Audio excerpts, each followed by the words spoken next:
Hello, my name is Micah Friend, and this will be a presentation about equal pay for equal work. Within this presentation, I will, of course, be discussing equal pay for equal work, as well as the wage gap, in relation to the past, some of the issues historically, and what laws were made and what was done in order to alleviate this, followed by the present, what is currently happening, and how this issue is still ongoing, as well as some other discriminations, followed by the future, which is a discussion of some ideas that may help to alleviate this issue that the United States has. So, historically, a woman's place in the United States has been within the house, doing the chores, taking care of the children, and things like that. However, this never really changed until the 1940s, in World War II, when most of the men were shipped overseas in order to go to war. However, back in the country, there were all of those jobs that needed to be filled, and women stepped up to the plate. Unfortunately, when the war was over and those men came home, they automatically had their own jobs back, therefore kicking the women back out of the workplace. There were many women, though, who enjoyed being in the workplace, enjoyed working in businesses, and enjoyed the independence that it gave them. Sadly, there was created, when this happened, a wage gap, which means despite doing an equal amount of work as their male counterparts, women were paid significantly less in their wages, which is why it's called a wage gap. This continued until the 1960s, where the wage gap hovered at about 59%, meaning that for every dollar a man made, a woman would get paid 59 cents for doing the exact same amount of work. People started taking notice of this, and that's when, in 1963, President John F. Kennedy put into law the Equal Pay Act, which does not allow businesses to pay women less for doing the same amount of work in the same workplace as men. The following year, Title VII of the Civil Rights Act of 1964 was put in place, which didn't allow businesses to discriminate against race, religion, color, or gender.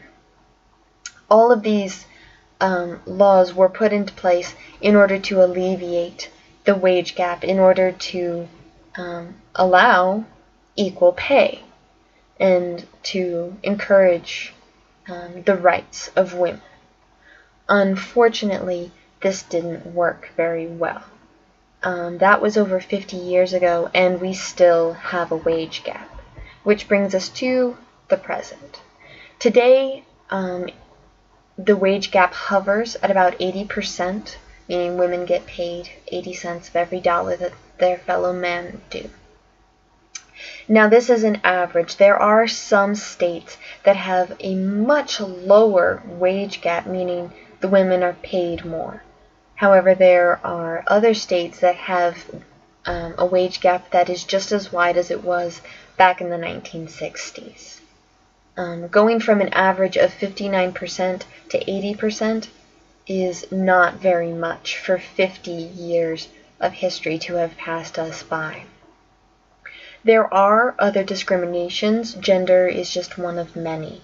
Unfortunately, women of color are even more discriminated against, with Hispanic women being the worst, having an average of 54% of a man's wages, which is even less than it was in the 1960s.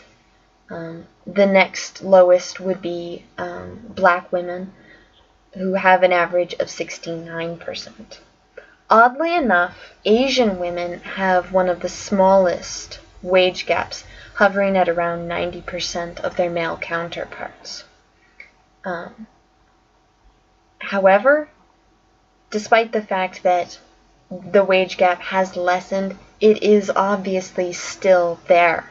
It is still an issue today, even 50 years from when the Equal Pay Act was put into place. This is obviously wrong. Women being paid less than men is detrimental sometimes to their families, to their children. A lot of women today are single mothers, meaning they're the only income for their families, meaning there's less to give to their children, as well as if a woman has a smaller income, that obviously means she has less to put back into the economy, meaning it's not flourishing as much as it could. Women make up an almost equal amount of employees within the business world as men do. And they're just as important, and they work just as hard, sometimes even more, in order to break through the stereotypes that have been placed on them. In today's society, we do have a much greater awareness of the issues that are taking place. Things that were considered normal or commonplace are now being seen as the issues that they actually are. And the wage gap is one of them. Which brings us to the future and what we can possibly do in order to help decrease this issue into the point of non-existence. One thing we can do is to continue working towards wage equality.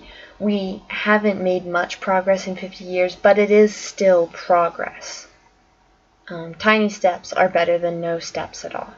However, with the amount of awareness that we have in our world today, I feel like we will be able to make more progress in the next few years than we have in decades past. Another thing I feel we can do is to educate people about these issues. It's not that hard. We have social media, we have vast amounts of technology, and we have people who are starting to stand up and say, wait a second, this isn't fair. And lastly, but certainly not least, Susan B. Anthony was a 19th century feminist and an advocate for women's rights and for women's votes. And she one time quite famously said, "Join the union, girls, and together say equal pay for equal work." Thank you very much for listening to my presentation, and God bless.